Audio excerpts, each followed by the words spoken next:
फरमाइए सुंदर साथ जी। आप हक सिराज जी महाराज, वे धाम के धनी सच्चिदानंद स्वरूप आप श्री प्राणनाथ जी, हमने रूहों की दिल की व्यथा को यहाँ पे बता रहे हैं। ये व्यथा कोई सिर्फ इंद्रावती की आत्म की नहीं, ये पीड़ा हर वो रूह की है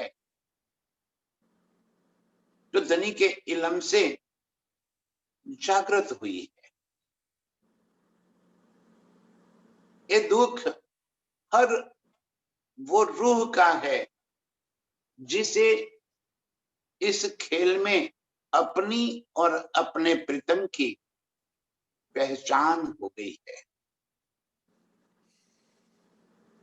हर एक रूह को पहचान होने के बाद दिल में एक तड़प उठती है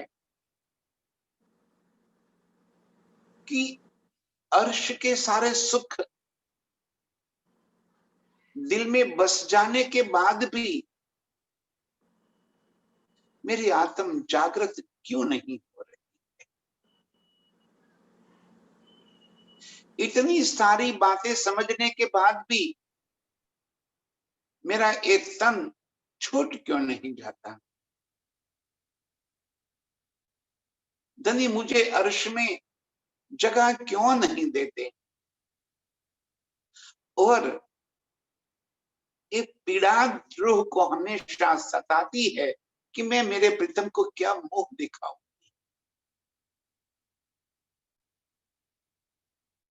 बड़ी बड़ाई करके खेल में आ तो गए और वहीं पे तो बड़ी होशियारी मारी थी कि आपकी ये माया हमारा क्या बिगाड़ लेगी। और यहाँ आने के बाद ये माया के अधीन हो गई। अब जब ये परवशता अपने बंधन की बातें रूह को याद आती जाती है, वैसे वैसे अंदर तड़प बढ़ती जाती है और वो अपने आप को स्वतः ही मंथन करती रहती कि क्या हो गया मुझे, ऐसा क्यों हो रहा है। ये स्वयं का वार्तालाप है, अपने आप अपने को कोसने की बात है कि मुझे इतनी बात धनी ने समझाई, उसके बाद में क्या कर रही। एक तरफ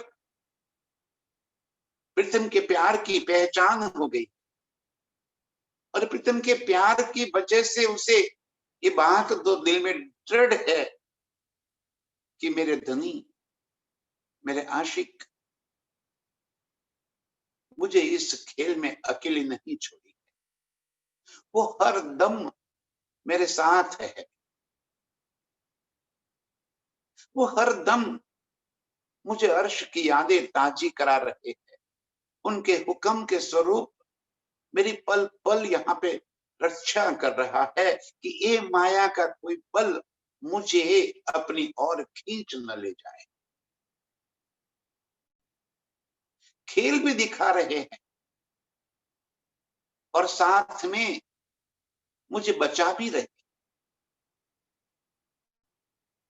जैसे कुम्हार जब मटका गढ़ता है, बनाता है, तो ऊपर से तो उसे कूटता है, लेकिन अंदर अपना हाथ रखता है ताकि मटका फूट न जाए।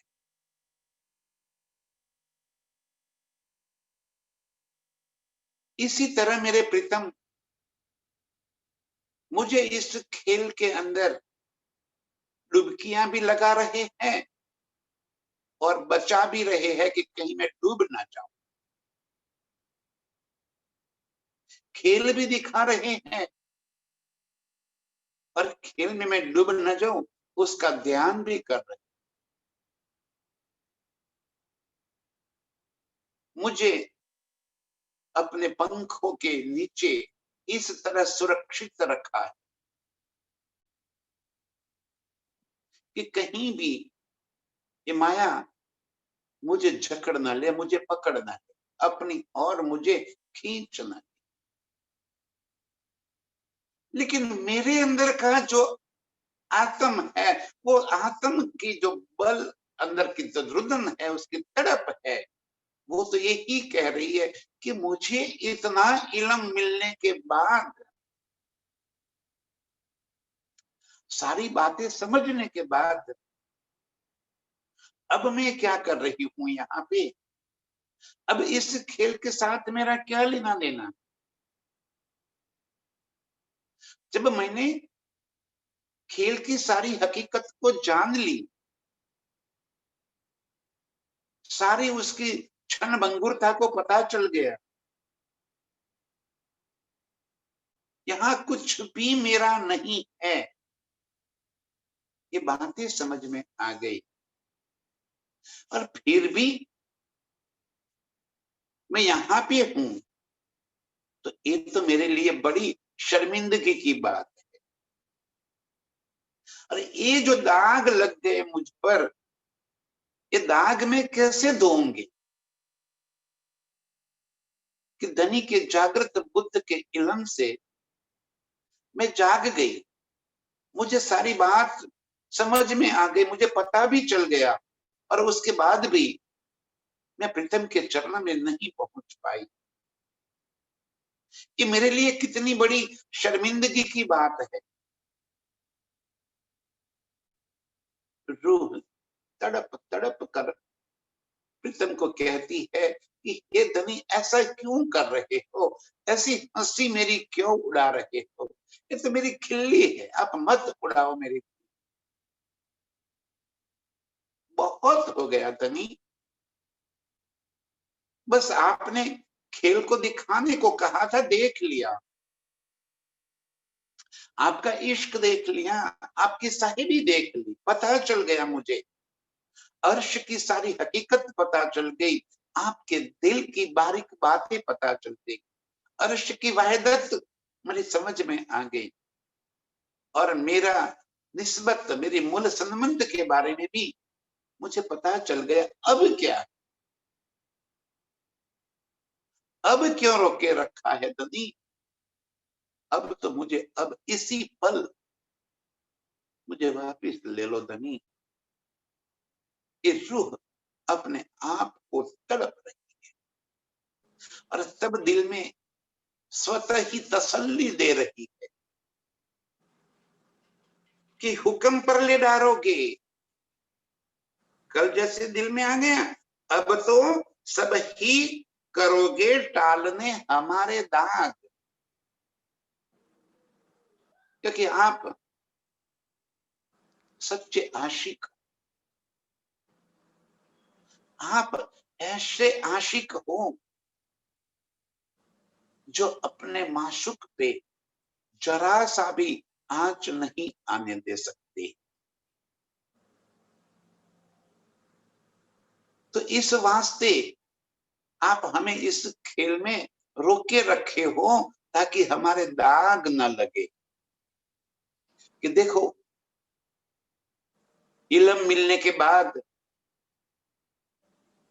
मेरी पहचान हो जाने के बाद, हम रूहें इस खेल में जितना भी समय रही,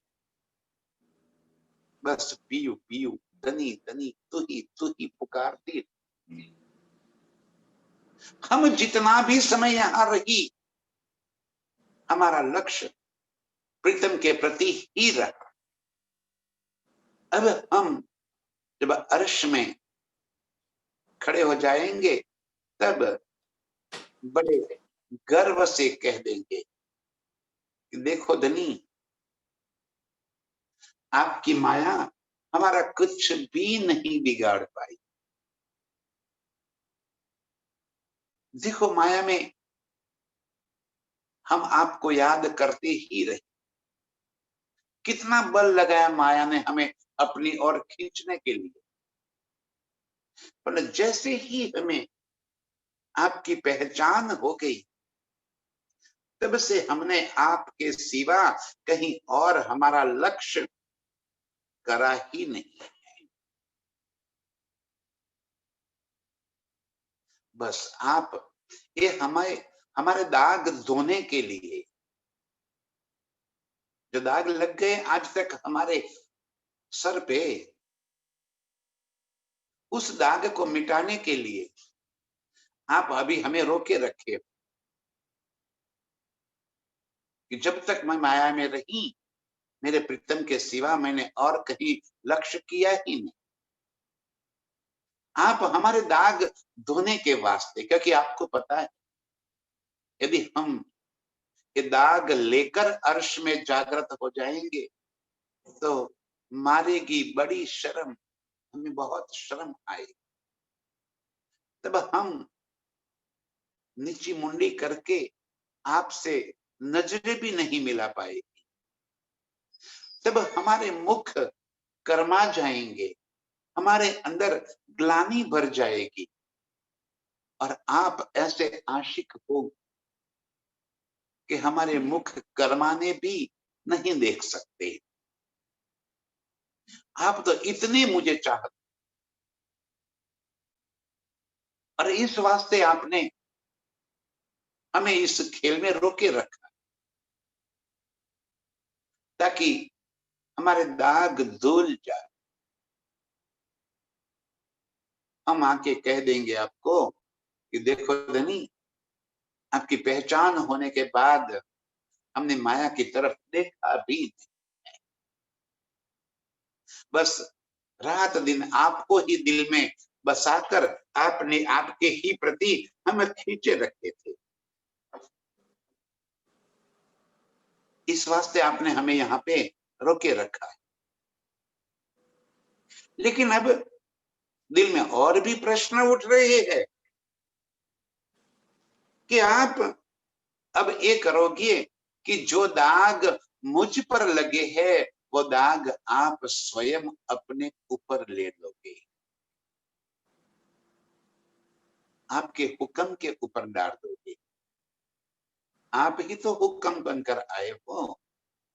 तो देखो, ये मेरे प्रीतम की आशिकी है। कितना वो हमें पाक साफ देखना चाहते। एक जरा सा भी दाग लग जाए वो मेरे प्रीतम सह नहीं सकते। बस मुझे ये लग रहा है कि अब आप ये सारे दाग अपने हुक्म के ऊपर थोप दोगे कि देखो मेरी रूह ने तो बहुत मेहनत की, मेरी रूह तो माया को छोड़ना चाहती है, लेकिन ये हुक्म उसे जबरदस्ती पकड़ के रखा है। क्योंकि आपने ही कह दिया, हुआ है सब हुक्मे होसी सब हुक्म, होत है सब हुक्मे बिना हुक्म न कछु खसम। आज तक जो हुआ वो भी हुक्म की वजह से, आगे जो कुछ भी होगा वो भी हुक्म की वजह से, और वर्तमान में जो कुछ हो रहा है वो भी हुक्म ही तो करवा रहा है। आपके हुक्म के बिना और कछु है ही नहीं। ये खेल भी आपके हुक्म से है, आपके हुक्म की वजह से तो खेल रुका हुआ है, वरना कब से खत्म हो गया होता। न कछु बिना हुक्म खसम, आपके हुक्म के बिना और कछु है ही नहीं। तब हमारे दिल में जो कुछ भी आ रहा है वो आपके हुक्म से ही तो आ रहा है। यदि हम माया की ओर खींचे चले जाते हैं तो वो भी आपकी माया, आपके हुक्म के कारण हो रहा है। आप हमारे दाग हुक्म के सर डालकर हमें पाक साफ घोषित करना चाहते। आपकी मेहर हमें समझ में आ गई, आपकी आशिकी हमें समझ में आ गई कि आप हमें इतना चाहते हो कि एक जरा सा भी दाग लग जाए हम पे, ये भी आप सहन नहीं कर सकते। और इस वास्ते हुक्म पर ले डालोगे, तहकीक कराओगे दिल। हमारे दिल को आप तसल्ली करा दोगे, देख तुझ पर कोई दाग नहीं, और हमारे दिल को शांति हो जाएगी। हाँ हाँ हाँ, अच्छा है, हमारे कोई दाग नहीं, सारे दाग तो हुक्म के सिर पर। आप ये कराओगे, मुझे विश्वास है, क्योंकि आपकी आशिकी को अब मैं समझ गई। आप ऐसे आशिक हो, अपने माशुक को जरा भी शर्मिंदगी महसूस नहीं दोगे। हमारी हंसी होवे इतना भी आप सहन नहीं कर पाओ। और इस वास्ते मुझे ऐसा लग रहा है कि आपने सारे दाग हुक्म के सर पे दे दिए, और वो मुझे तसल्ली कराने के लिए। लेकिन मुझे तसल्ली कैसे होगी? ठीक है, सारे दाग आपके हुक्म पे पर लग गए, लेकिन मेरा भी तो कसूर है। इल्म तो मुझे भी तो मिला है, मैंने ही तो दावा ले रखा है ब्रह्म सृष्टि का। चाहे हुक्म की वजह से लिया हो, लेकिन दावा तो मैंने लिया है। ये जो तन मुझे अक्स का अक्स जो मिल गया है, वो तो मान रहे कि मैं ब्रह्म सृष्टि हूं, आपकी अंगना हूं। आप कितनी भी तसल्ली कराओ धनी, दाग तो मुझ पर लगते ही। रूह का दिल कैसे भी मान नहीं रहा, उसे तो बस अपने प्रीतम चाहिए, उसे अपने प्रीतम के सिवा और कुछ नहीं चाहिए। बस वो तो इसी बात पे तड़पती है, अरे दाग लगे तो लगे, तेल लेने गए, आप मुझे जगा लो धनी, मैं दाग सहन कर लूंगी, लेकिन आपकी जुदाई सहन नहीं कर पाऊंगी। एक पल के लिए भी आपके बिना रहना मेरा बड़ा मुश्किल है। कैसे दिन बीतते हैं मैं जानती। वीरहीन को यहाँ की एक एक रुत, यहाँ का एक एक पल अगीन के समान लग रहा।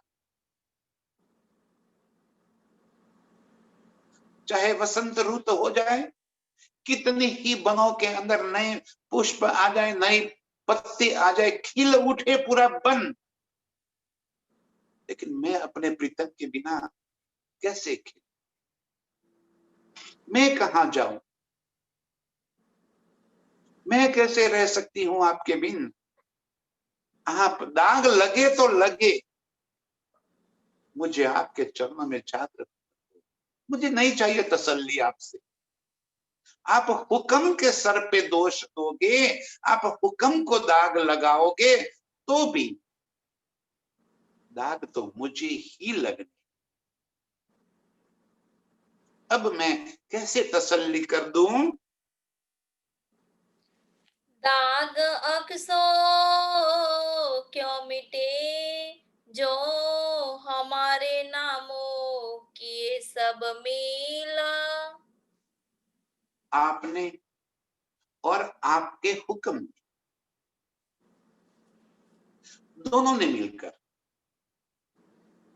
हमारा नाम धारण कर लिया। ठीक है, अर्श से परातम यहां पे नहीं आई, आ भी नहीं सकी, लेकिन उसका अक्स जो आत्म यहां पे आई, और आत्म ने जो तन धारण कर लिया, ये आत्म का अक्स, ये इल्म तो आपने मुझे दे दिया यहाँ पे आके, ये हुज्जत तो आपने मुझे दे दी यहाँ पे आके, निस्बत का दावा तो मैंने ले लिया है। मुझे पता है कि मेरा मूल स्वरूप तो अर्श में ही है, उसी की निस्बत है आपके साथ, लेकिन उसके अक्स का अक्स तो मैं ही हूं। और यहाँ पे जो भी हुज्जत, जो भी दावा मैं ले रही हूं, वो सारा हुज्जत, सारा दावा परात्म को ही तो मिलता है। और उस हिसाब से मैं और परात्म अलग नहीं है। यही तो आपकी करामात है, आपकी खेल की जो लज्जत आप ले रहे हो, वो इसी तरह से तो मिल रही है। अक्स के अक्स जो ये तन है हमें मिले यहाँ पे, उसी को आपने दावा दिलवा दिया। यदि मैं अर्श की रूह नहीं हूं तो मुझे दावा कर लेने का क्या अधिकार है? ये अक्स के अक्स को, ये तन को कैसे दावा मिल गया? कैसे मैंने कह दिया कि मैं ब्रह्म सृष्टि हूं, मैं आपकी अंगना हूं, जो कि आपकी अंगना तो मूल मिलावे में आपके चरणों में पड़ी, मैंने कैसे दावा ले ली? यदि वो मूल मिलावे का स्वरूप और मैं दोनों एक रूप नहीं है, मैंने जो कुछ भी दावा लिया है वो सारे दावा मेरी परात्म को नहीं पहुंच रहा है, तो मैं कौन होती हूँ दावा लेने वाली? अब जब मैंने दावा ले लिया, आपने मुझे दावा दे दिया, निस्बत आपने मुझे जगा दी, तो दाग तो लगने ही लगती। क्योंकि आपकी अंगना जानने के बाद भी मैं जागृत न हो पाई। इतना बड़ा इल्म आपने मुझे दे दिया, उसको समझने के बाद भी मैं माया में उलझी रही, इस खेल में फंसी रही, तो दाग तो मुझे लगने ही लगे। दाग अक्सों क्यों मिटे? ये मेरे अक्स के अक्स को जो दाग मिल गया, बिरहीन का, जुदागी का, कैसे कहूं, किन शब्दों को मैं यहाँ पे प्रयोग करूं धनी? मेरी तड़प आप क्यों नहीं समझते? ऐसे नीच अधम कर्म मुझसे करवा दिए, ये तो दाग लगे ही लगे हैं मुझे। अब आप कितनी भी तसल्ली करा लो, इससे क्या होगा? ये दाग कैसे मिटेंगे? इसके लिए तो कोई इलाज ही नहीं है। जो हो गया सो हो गया, अब क्या करूं मैं? आप मुझे तसल्ली दे रहे हो कि नहीं नहीं, तुझे कोई दाग नहीं लग रहा है, ये तो सारे हुक्म की किया धरा है, हुक्म से हुआ है। तो हुक्म ने मेरा ही तो नाम लिया है, हुक्म ने मेरा नाम क्यों लिया? हुक्म ने ब्रह्म सृष्टि का नाम क्यों धारण कर दिया? उसने क्यों कह दिया कि मैं आपकी अंगना हूं? अंगना तो मैं हूं। मेरे नाम का दावा लेने का हुक्म को क्या अधिकार है? यदि हुक्म ने दावा लिया है तो दाग तो मुझे ही लगे। बदनामी तो मेरी ही थी कि ब्रह्म सृष्टियां, ये अंगनाएं अक्षरातीत की, वाह कितना बड़ा नाम है इस दुनिया में हम रूहों का, कितनी बड़ाई है हमारी। दुनिया के सारे शास्त्रों में आपने लिखवा दिया, ब्रह्म सृष्टि ब्रह्म समान। आपने दुनिया में हमारा इतना बड़ा नाम कर दिया कि इनकी बरकतें सारी दुनिया को अखंड मुक्ति मिलेगी। अब स्वयं तड़प रहे हैं आपके लिए, इससे बड़ा और क्या दाग हो सकता है हम पे? इतनी दाग अक्सर क्यों मिटे? ये दाग जो हमें लग गए वो कैसे मिटेंगे? तो आपने और आपके हुक्म ने हमारा नाम धारण करके हम पे लगाए। जब मैंने ब्रह्म सृष्टि का दावा लिया तो दाग तो मुझे ही लगा। आप मुझे कितना भी समझाने की कोशिश करो, कितना भी तसल्ली कराओ, लेकिन मेरा दिल नहीं मान रहा। अब मुझे यहाँ मत रोके रखो धनी, आपके चरणों में मुझे वापिस बुला लो।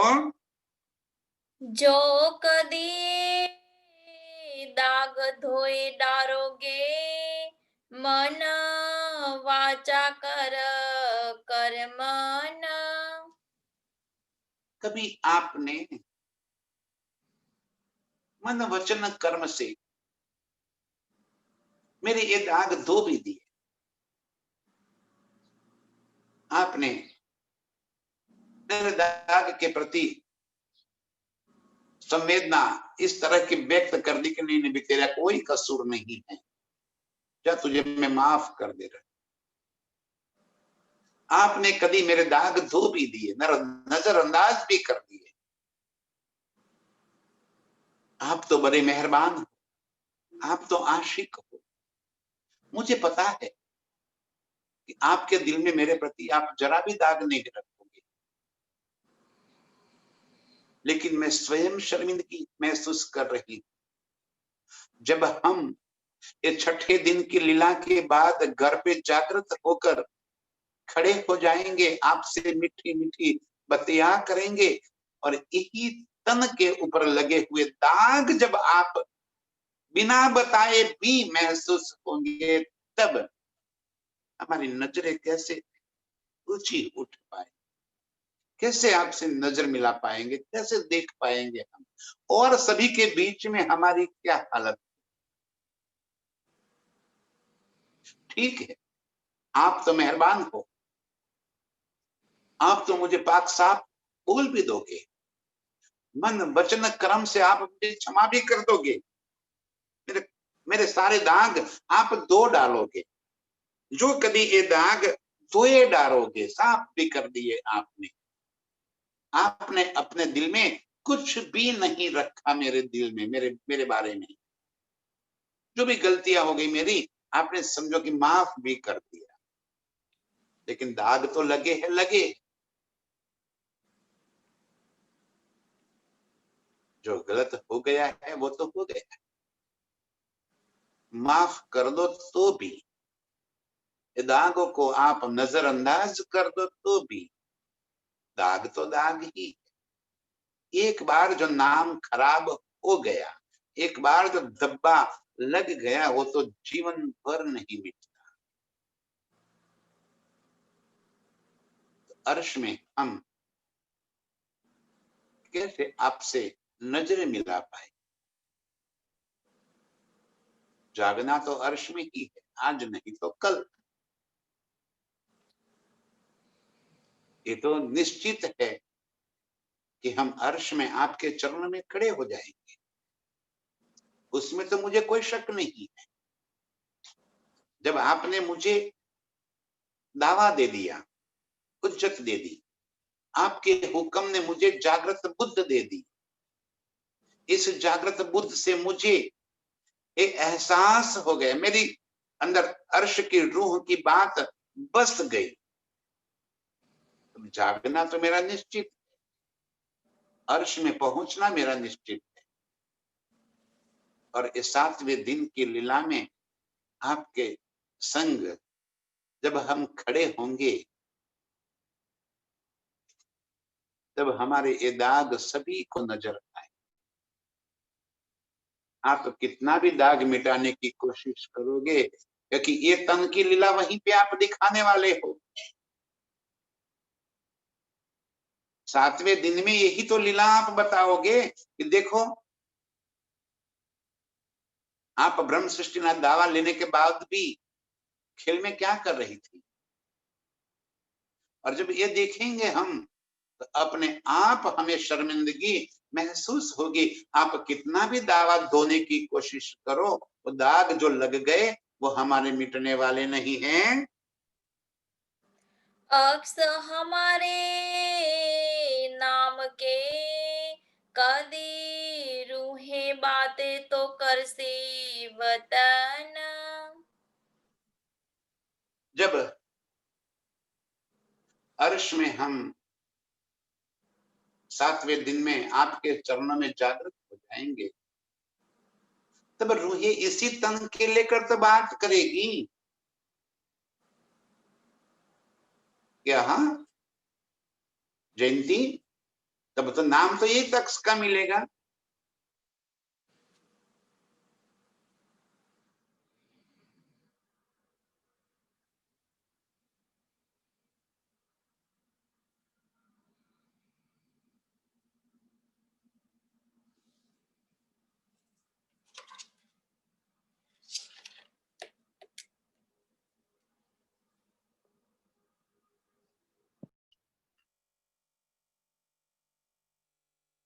यहां तो हमने जिस तरह से लगे हुए हैं, जब 7वें दिन में पहुंचेंगे तब तो सारी दिल की बातें नजर आएगी।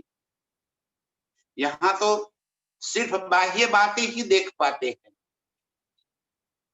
मैंने कुछ कह दिया और सबने कुछ सुन लिया तो कहेंगे आ कितनी अच्छी अच्छी बात करते हैं जयंती भाई, लेकिन दिल के अंदर क्या भरा पड़ा है वो बातें और कोई कैसे जान सकता है?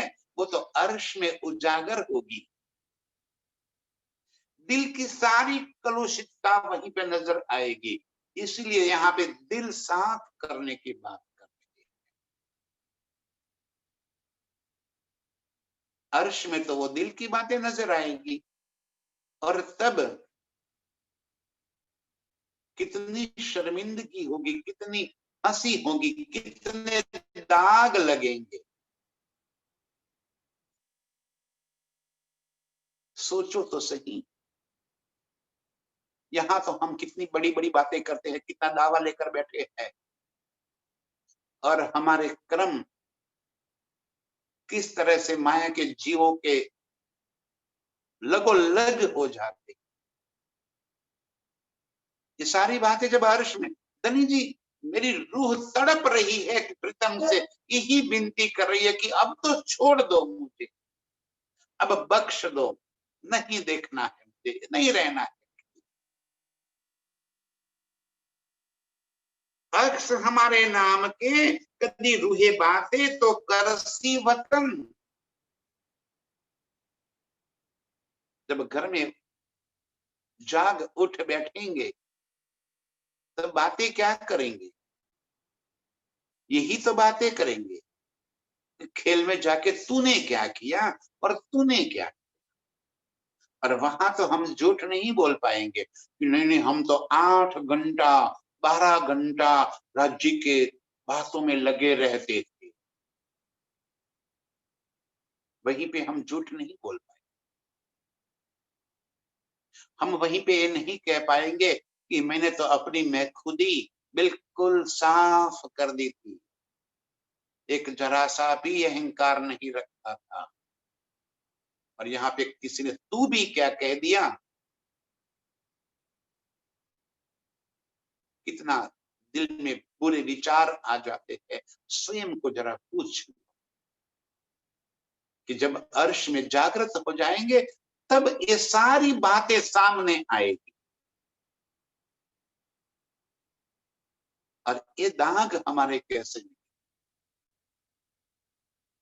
अक्स के अक्स जो अर्श में जब जागे बातें करसी वतन, वर्ष वतन में जाके घर पे जाके जब बातें करेंगे तब ये सारी बातें हमारे सामने आएगी। ये दाग मैं कैसे मिटाऊंगा? ये धनी यहाँ तो आपने मुझे क्षमा भी कर दिया, वन वन मन वचन कर्म से आपने कह दिया कि जा तेरे पे कोई दाग नहीं है, सारे दाग मेरे हुक्म के ऊपर मैंने ले लिए। ठीक, आपने तो पाक साफ घोषित कर दिया, लेकिन जागना तो आपके चरणों में ही, और वहां जाके ये बातें करेंगे ही करेंगे कि देखो जूम में कैसे बातें करते थे हम, याद है आपको? कैसे चर्चा सुनते थे हम, किस तरह से प्रीतम को याद करते थे हम, जैसे ब्रज की लीला, जैसे रास की लीला, बस ऐसे ही तो ये जागनी की लीला को हम याद करेंगे। और ब्रज और रास में तो हमें कोई शर्मिंदगी नहीं हुई, क्योंकि प्रीतम हमारे साथ थे। हमने उनके साथ प्यार मोहब्बत जी भर के कर दिया। और अब की बार प्रीतम इलम के रूप में हमारे साथ, इलम से पहचान होने के बावजूद भी हमारा प्यार अभी भी माया के प्रति, परिवार के प्रति, संसार के प्रति चाहनाओं में अभी भी डूबा हुआ है। ये जब हम घर जाके बातें करेंगे, ये दाग हम कैसे धोएंगे? इन बात की हासिया अक्सर नाम भी क्यों सहे।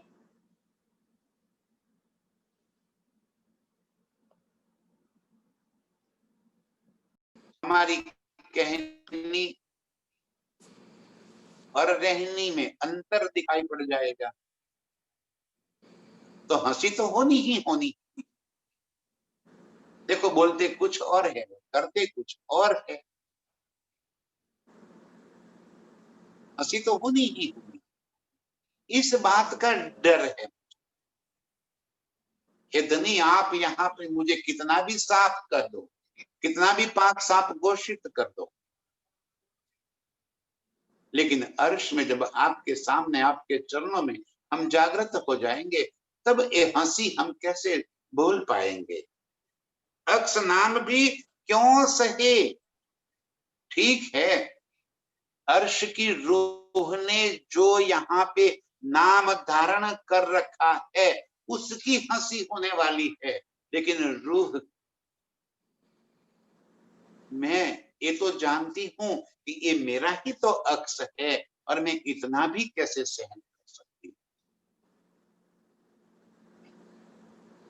और बातें तो मैं सहन कर भी लूं,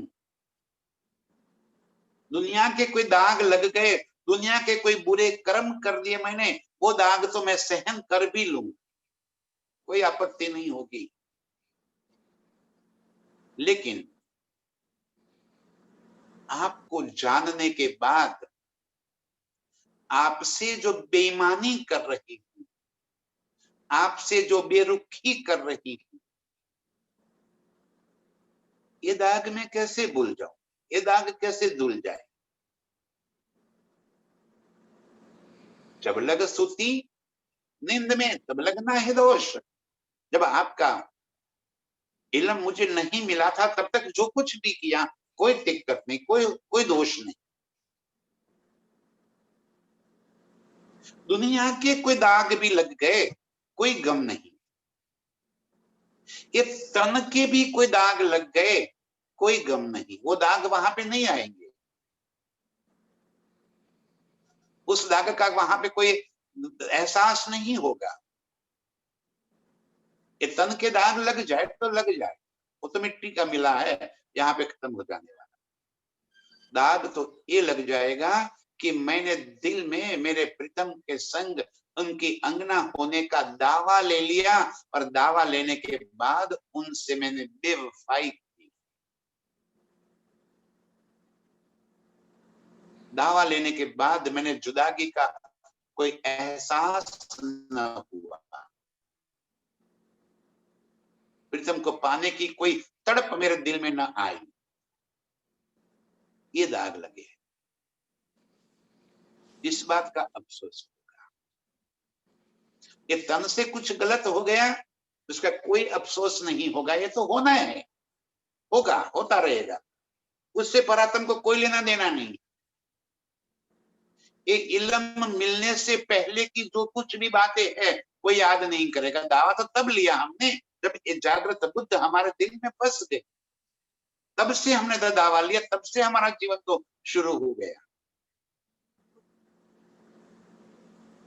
और उसके बाद भी यदि संसार के कोई कुकर्म भी हमसे हो गए, माफ,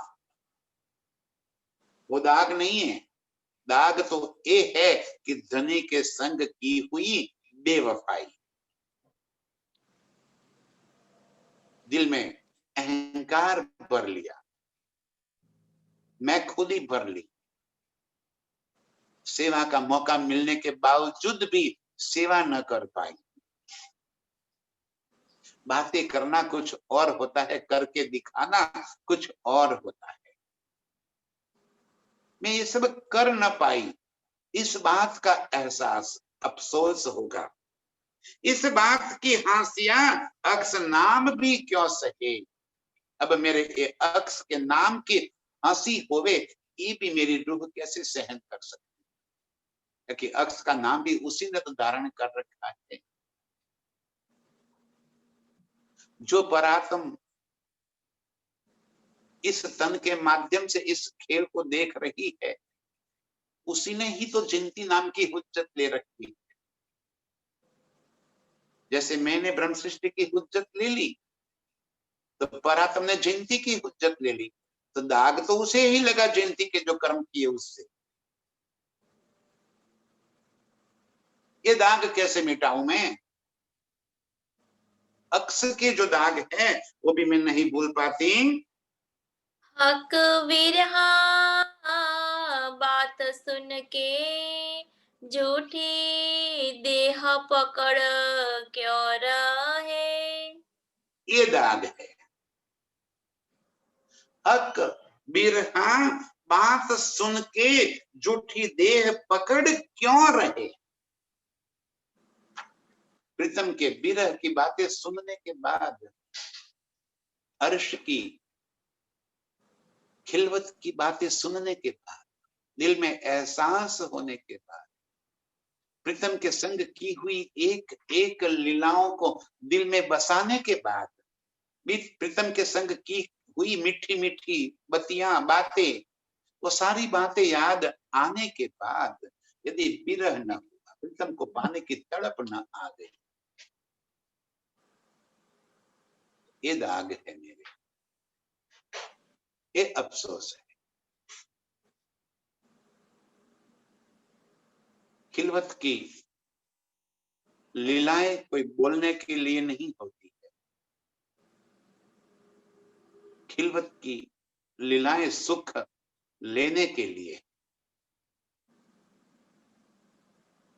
वो याद आते ही यदि इस दिल के अंदर रोमांच न हो जाए, प्रीतम को गले लगाने की बात याद आते ही यदि मेरे रोंगटे खड़े न हो जाए, मेरी धड़कनें तेज न हो जाए,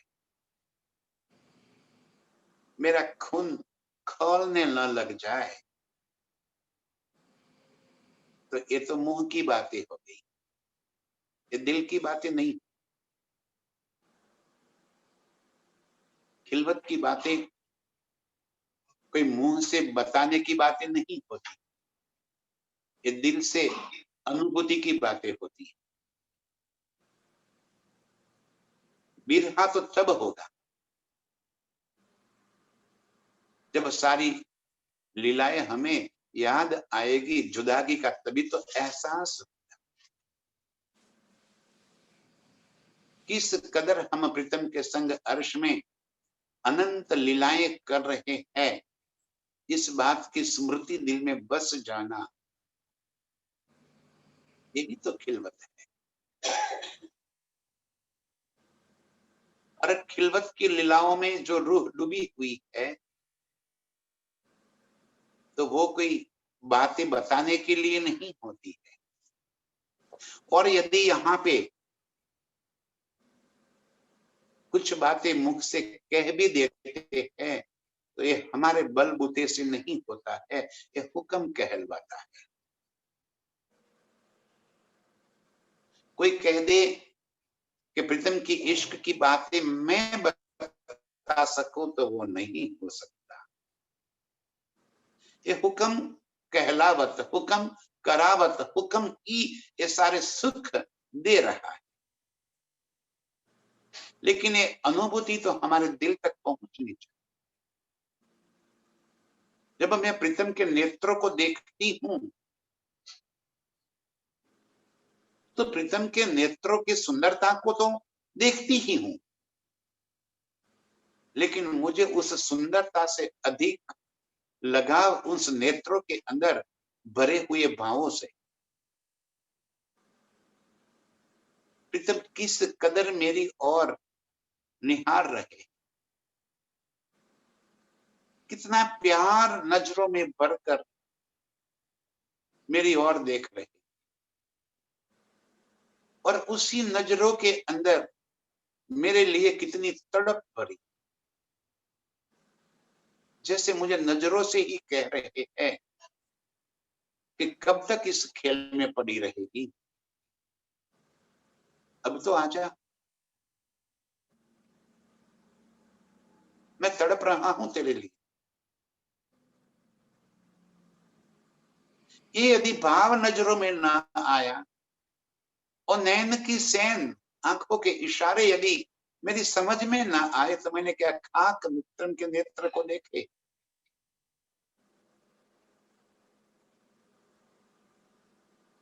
क्या देख लिया मैंने? प्रीतम के नेत्र देखने के लिए नहीं है, प्रीतम के नेत्र उन भावों को आत्मसात करने के लिए, बातें करने के लिए।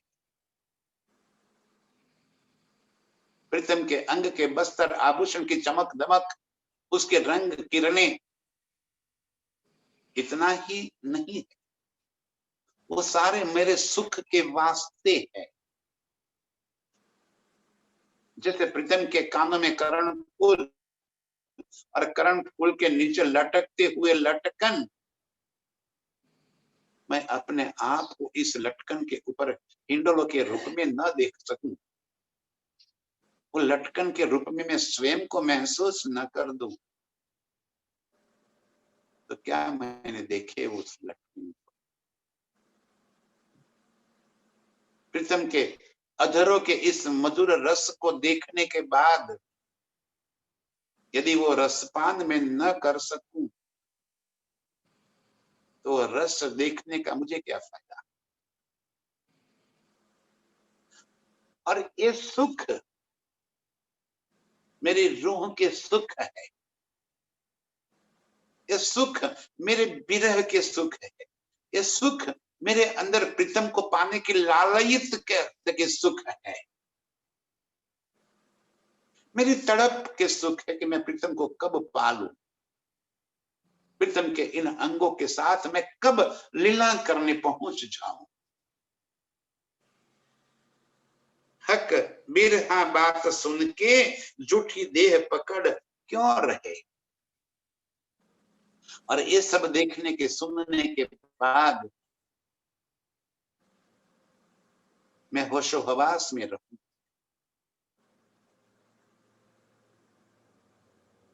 ये बातें यहां सुनने के बाद यदि हम उसको सुनी अनसुनी कर दे, वो सुनने के बाद यदि हमारी सुरता वहां पे न पहुंचे, जहां से जब यहां से प्रीतम के नेत्र के शब्द सुनते ही प्रीतम के नेत्रों से हमारे नेत्र न मिल जाए, तो क्या सुना? प्रीतम के अधरों के रस की बात सुन के यदि मेरे अधर उस रस को पीने के लिए तड़प न उठे, तो मैंने क्या बातें सुनी?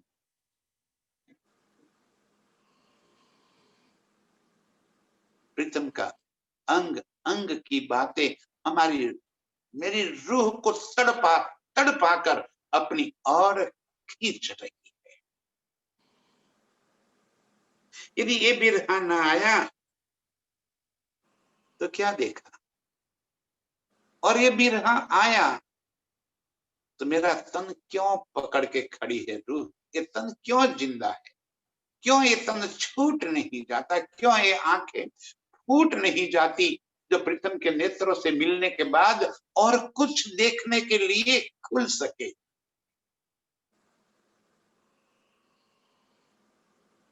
ये बिरहा की अग्नि मेरे दिल में जब जल जाए, तब प्रीतम की चाहत का अनुभव होगा। ये कहने की बातें नहीं, ये दिल में अनुभूति लाने की बातें। चितवन कोई बोलने की बात थोड़ी है, चितवन कोई शब्द थोड़ी है।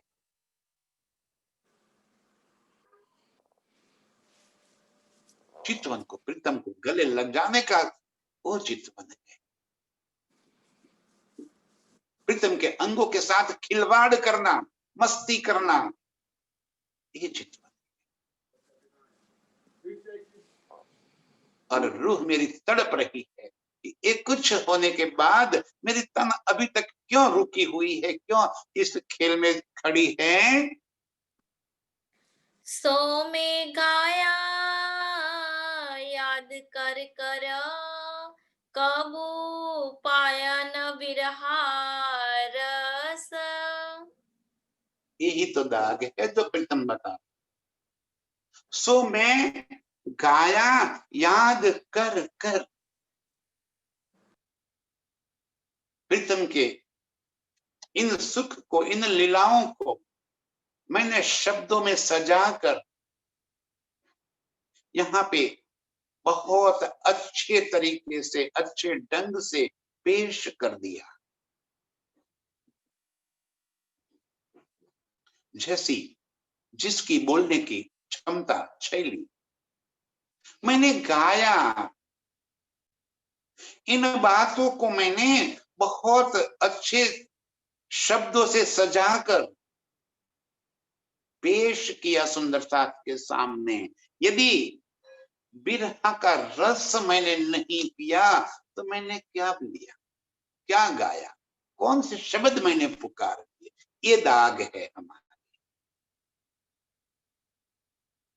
ये वाणी, ये चितवन कोई गाने के लिए थोड़ी है।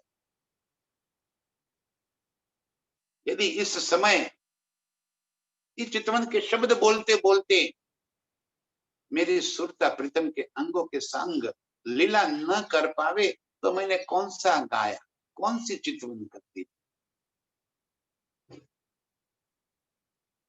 अर्श कोई पिकनिक पॉइंट तो नहीं है कि चलो घूमने को चलते हैं, देख कर आए। प्रीतम बार बार ये कहते हैं कि किसी एक अंग के ऊपर भी यदि हमारी नजर टिक जाए तो वहां से नजर हटने का नाम नहीं लेती, रूह की नजर वहीं पे अटक जाए।